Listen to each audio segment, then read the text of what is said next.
ఒక్కరోజు కాదు, లేకపోతే అర్ధపూట కాదు, మనం బ్రతికినంత కాలం కూడా ఏం చేయాలంట? మనము కీడుని ద్వేషిస్తా రావాలంట. ఏదైతే కీడు ఉందో, ఏదైతే దేవునికి వ్యతిరేకమైన జీవితం ఉందో ద్వేషించాలంట. కీడుని ద్వేషించి మేలును ప్రేమించు, గుమ్మములలో న్యాయము స్థిరపరచుడి. ఇంకేమంటున్నాడు?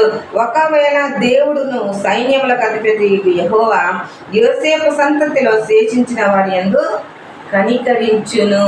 హల్లెలూయా. మన పితరులు ఎంతోమంది చనిపోయినారు పిల్లరా, ఎంతోమంది పతనమైపోయినారు. అయితే ప్రస్తుతం ఉంటున్న దినాలలో మనమున్నాం. శేషించిన వారిపైన ఆయన కనికరము చూపుతానంటున్నాడు. జాగ్రత్తగా గమనించాలి. బ్రతికి ఉన్న మన పైన ఆయన కనికరమును చూపుతానంటున్నాడు. ఎప్పుడు? మనకుంటున్న పరిస్థితిలో దేవుణ్ణి ఆశ్రయించినప్పుడు. జాగ్రత్త గమనించండి. మనకుంటున్న పరిస్థితి అన్నిట్లలో కూడా ఆయనను ఆశ్రయించాలి. ఇంకా రెండవదిగా ఏమంటున్నాడంటే, మీరు బ్రతుకున్నట్లు కీడును ద్వేషించి మేలును వెదుకుడి. కీడును ద్వేషించి మేలును వెదుకుడి, కీడును ద్వేషించి మేలును ప్రేమించు, గుమ్మములలో న్యాయమును స్థిరపరచుడి అంటున్నాడు.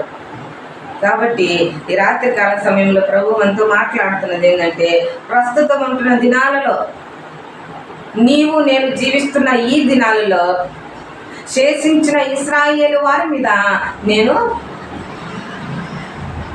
నా కనికరమును చూపుతానంటున్నాడు ఆయన.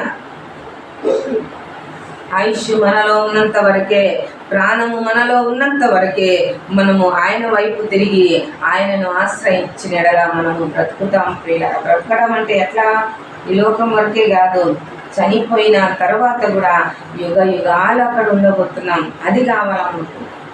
మనము ఈ లోకాన్నే ఆశ్రయిస్తేనయా, ఈ లోకాన్నే ప్రేమిస్తూ ఉంటే ఈ లోకంలోనే పతనం అయిపోతాం, పాతాళ లోకంలోకి అనగదొక్కబడతాం.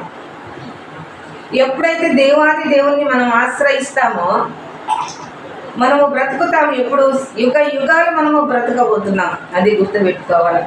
మన ఎదుట ఎన్నో సాతాను శోధనలు, ఎన్నో ఇబ్బందులు, ఎన్నో ఇరుకులు, వాటన్నిటిలో కూడా ఆయనను ఆశ్రయించే అనుభవం మనకు రావాలి. ప్రభువా, ఇన్ని పరిస్థితులు ఉన్నాయి, తట్టుకోలేని పరిస్థితులు నాకు ఉన్నాయి, అయితే నువ్వే నా ఆశ్రయదుర్గం. అయ్యా, నువ్వే నా ఆశ్రయ దుర్గము. ఇదిగోనైనా కీడుని విడిచి మేలును అనుసరించే ఆ భాగ్యము కూడా నువ్వే ఈయనైనా ప్రార్థన చేసుకున్నా. కళ్ళు మూసుకున్నాను సమయంలో దేవుడు నిన్ను నన్ను దర్శిస్తుండగా